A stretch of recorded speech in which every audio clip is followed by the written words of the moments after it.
it's only happening in Long Beach right now as far as me doing something for the community, because that's where my heart lies at as far as straightening out my own neighborhood before I go elsewhere. So I consider my rap as a conversation more or less than a rap, because if you take the music off and just listen to my words, it's like I'm conversating with you rather than screaming and hollering over the... So, Snoop Dogg is gone, and no one seems to know exactly where. What started as whispers on social media about canceled appearances and missed meetings has turned into something more serious, something that feels like an unfolding crisis. Multiple industry insiders say the FBI had been building a quiet case against him, and before any warrant could drop, Snoop vanished overseas. We can't confirm his exact location, but reports suggest he boarded a private jet out of Los Angeles just days before federal investigators began revisiting old files connected to the Death Row Records archives. If that timing sounds too perfect to be coincidence, it's because it might not be. When you get to be the age that we at and you get to become as successful as we are, you have to start doing some things that matter for the future. What's happening right now isn't a nostalgic headline about a rapper's glory days. It's the sudden collapse of a carefully managed empire. Snoop spent the last few years remaking himself as the ultimate survivor, a pop culture figure who could host family shows one week and headline hip-hop festivals the next. But behind that transformation, there was one decision that changed everything: his 2022 acquisition of Death Row Records. On paper, it looked like a triumphant homecoming, the artist reclaiming the label that made him. In reality, that purchase has become the central piece of a much darker puzzle. When Snoop announced the deal in February 2022, Suge Knight was already behind bars, serving a 28-year sentence for voluntary manslaughter. The deal was made through a Blackstone-controlled music firm, but almost immediately, Knight began calling the ownership fraudulent. In one of his phone interviews from prison, he challenged Snoop directly.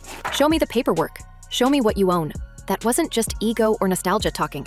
Knight was suggesting something that few in the industry dared to repeat out loud: that the transfer of Death Row's catalog wasn't clean. There were questions about missing royalties, sealed documents, and assets that may have included unreleased tapes tied to the most infamous case in rap history, the 1996 tragedy of Shakur. Up something. You're gonna establish yourself as a businessman. I wasn't taught on Death Row Records. All my cars was in Suge Knight name.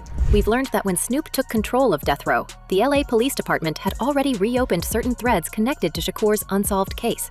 Around the same time, federal investigators were reportedly reviewing financial movements between old label executives and intermediaries linked to the Bad Boy camp.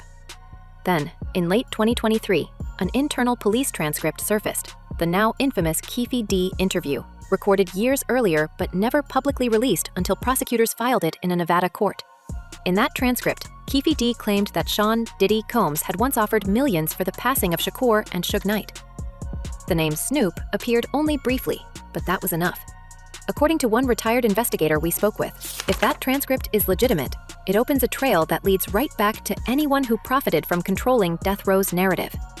That's exactly why Snoop's sudden departure feels less like a vacation and more like a strategic retreat. People close to him insist he left the country for business commitments, yet the timing mirrors the week new subpoenas were issued in Los Angeles targeting former Death Row accountants.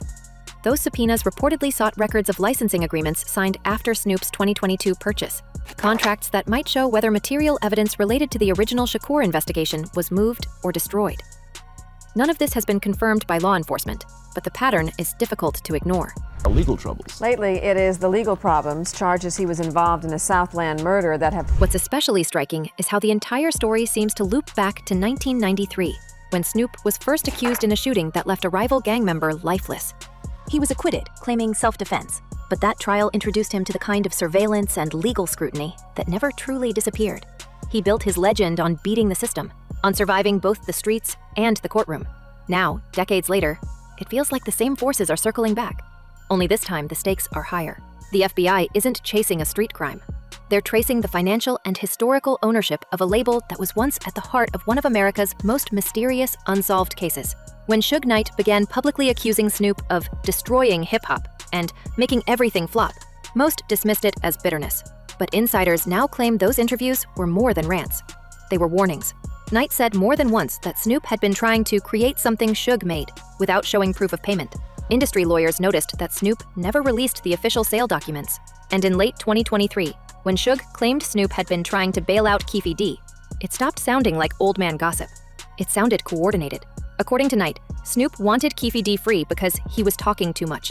If that statement is true, it raises a chilling question.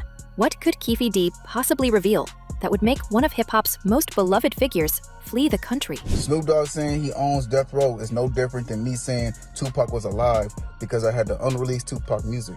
It ain't no different, bro.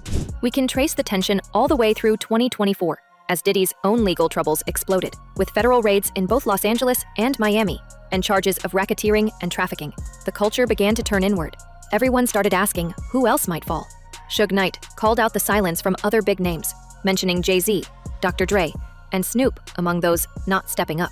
Meanwhile, new reports connected Diddy's old circle with secret payments tied to Shakur's passing. If investigators start linking those payments to Death Row's financials, the man currently holding its trademarks would become an obvious person of interest. That person is Snoop Dogg. We can't overlook how neatly Snoop's recent behavior fits into a pattern of preemptive self-protection. His corporate image had never been stronger. Endorsements with global brands, a spot on The Voice, and Olympic commentary that turned him into a household favorite. But beneath that family-friendly veneer, cracks were forming. Suge Knight claimed that behind bars, he had been approached by people asking him to help Keefe D get free. He alleged that those people were tied to Snoop. The claim sounded absurd at first, until the leaked transcript placed Keefe D in direct conversation about money, power, and the names that could go down if the full story ever came out. And adapt to any environment and be a chameleon. You know what I'm saying? But at the same time, I gotta go back to where I'm comfortable. We have to remember that Death Row's vaults weren't just a collection of music. They contained financial ledgers, unreleased session tapes, and possibly correspondence between key figures in the 1990s West Coast scene. Whoever controls those materials controls history itself. If even a fraction of those archives could implicate major artists or producers, it would explain why someone like Snoop might want to keep them out of the government's reach. And if the FBI indeed began to view those archives as evidence, then Snoop's decision to leave LA before agents arrived would seem less like paranoia and more like strategy. Even Snoop's recent attempts at public calm feel suspicious. In one of his final interviews before disappearing, he joked about owning Death Row and brushed off Suge Knight's remarks as mad talk.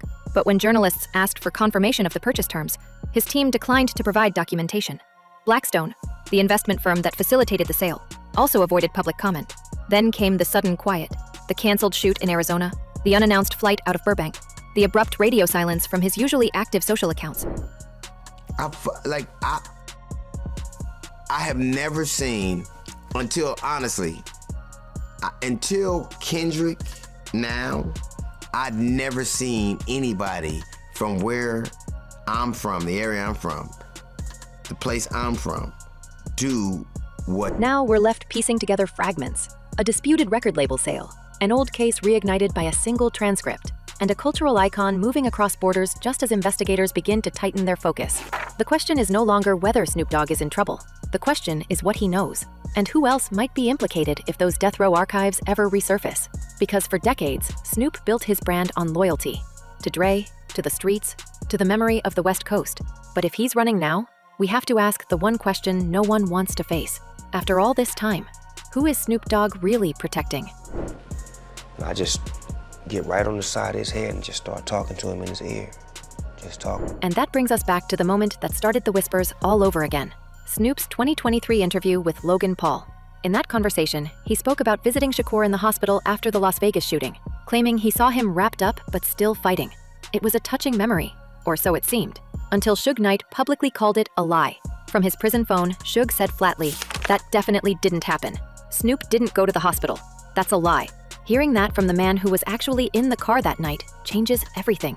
If Snoop wasn't there, where was he? And more importantly, why would he make up something so personal unless he was trying to hide what he was really doing in those hours after the shooting? We can feel how the ground is shifting beneath him. That single contradiction, one man's recollection versus another's denial, has reopened questions about loyalty, motive, and timing. If Snoop's story about the hospital visit unravels, it could expose much more than bad memory. It could suggest that he was already distancing himself from the chaos surrounding Shakur's final hours, positioning himself away from any investigation that might follow. And with Keefe D now awaiting trial, the possibility of new testimony looms like a storm cloud over everyone connected to that night. Then as soon as I walked out of there, I went in the bathroom and I threw up. And just laid on the floor for like 30 minutes. His mama came in there and cleaned me up. The legal noose is tightening, and Snoop's disappearance suddenly looks strategic. Prosecutors in Nevada have confirmed that Keefe D's statements from 2009 are now part of an expanded record, and that multiple subpoenas have been issued for former Death Row affiliates. If Snoop remained stateside, he could have been called as a witness, or worse, drawn into questioning about the label's financial ties during the mid-1990s. By leaving the country, he may have bought time, but not immunity. Every move he makes now appears calculated to stay one step ahead of a courtroom. Shakur's family seems unwilling to let that happen. In early 2025, they retained attorney Alex Spiro, the same high-profile lawyer known for taking on complex entertainment cases. That single decision sent a clear message. They're not just chasing the man who pulled the trigger, they're hunting the entire network that allowed the shooting to happen and the cover-up that followed. Spiro's team has already begun tracking ownership transfers, sealed settlements, and unexplained payments between record executives from Los Angeles to Las Vegas. Insiders close to the case say everyone's a target now, and that includes the people who might have tried to erase their names from the death row paper trail. We got a lot of money, but it may not have been what we supposed to have. On No Limit Records. What stands out is the pattern. When Snoop bought Death Row in 2022, he didn't just acquire a brand, he took control of its archives, the masters, the contracts, the unreleased recordings. Suge Knight says those vaults held far more than music. He claims they contained documentation that could rewrite what we think we know about Shakur's final days. If that's true, the acquisition looks less like nostalgia and more like containment. By taking ownership, Snoop effectively locked away anything that could connect him or anyone else to the deeper layers of the investigation. It's no wonder Knight keeps repeating his demand, "Show me the paperwork." We can't ignore how neatly the timing aligns. Just months after Keefe D began hinting publicly about the real story behind the Las Vegas shooting, the death row deal was finalized. Not long after, Suge's public outbursts turned explosive, accusing Snoop of trying to bail out the very man now accused in Shakur's case. He claimed that Snoop wanted Keefe D out because he was talking too much. For years, such statements would have sounded paranoid. But now, with new evidence surfacing and major figures like Diddy facing their own indictments, they sound almost plausible. He's 3 law firms on retainer. I don't know how much money is coming in, but I know that a lot of money is going out every single month for Diddy. What we can't ignore is how Diddy himself has reemerged as the hidden figure hovering over this entire story. While the world focuses on the shocking allegations that landed him in federal custody, charges of trafficking, racketeering, and abuse, the real intrigue may lie beneath those headlines. The leaked Keefe D transcript mentioned Diddy by name 47 times, linking him to offers of millions for taking down both Shakur and Suge Knight. Investigators described canceled checks and off-the-books payments that appear to trace back to shell companies once connected to Bad Boy affiliates. It's no longer just a feud between East and West Coast empires. It's a money trail that suggests coordination at the highest levels of the 1990s music business.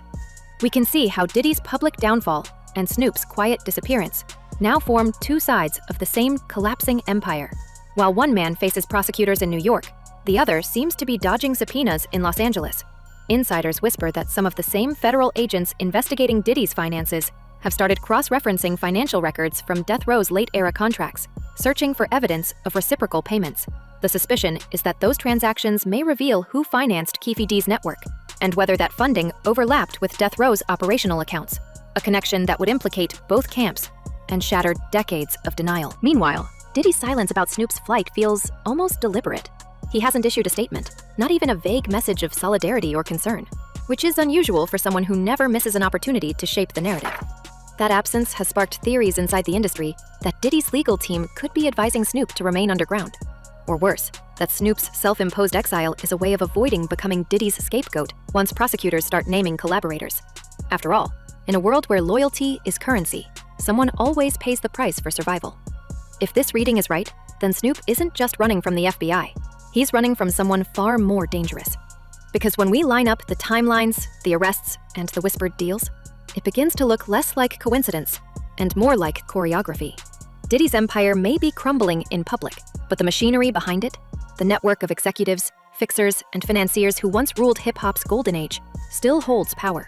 And if even one of them believes Snoop holds proof that could expose that system, then his disappearance is not just precaution, it's protection. Well, Master P showed me how to put a label together, how to go get money, how to eat, how to make money off my tours, how to make money off of... Behind the scenes, the entertainment industry is panicking. Executives are quietly reviewing old agreements to see who might be exposed if Death Row's archives ever became evidence.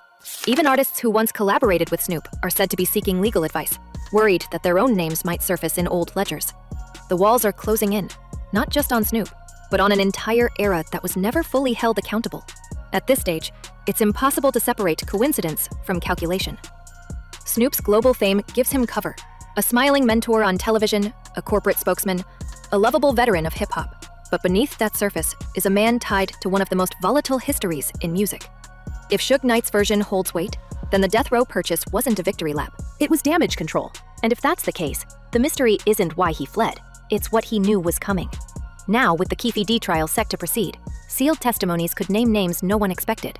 The FBI and state prosecutors are said to be coordinating evidence from multiple decades, cross-referencing financial statements with witness accounts. And while Snoop's team remains silent, every unanswered question feels heavier. The missing paperwork, the inconsistent timeline, the private jets. Each clue points back to the same chilling possibility, that Snoop Dogg wasn't just reclaiming a label. He was rewriting history to protect himself and the people still walking free. Because Snoop has always been one step ahead. But this time, the past isn't just catching up. It's about to overtake him. And when it does, the real question won't be what he did. It'll be who else was involved. What do you think? Has Snoop been running from the truth all along? Or is he the final piece in a story we still don't understand? Let us know in the comments below. And until next time, stay curious, stay watching, and remember, every legend has a shadow.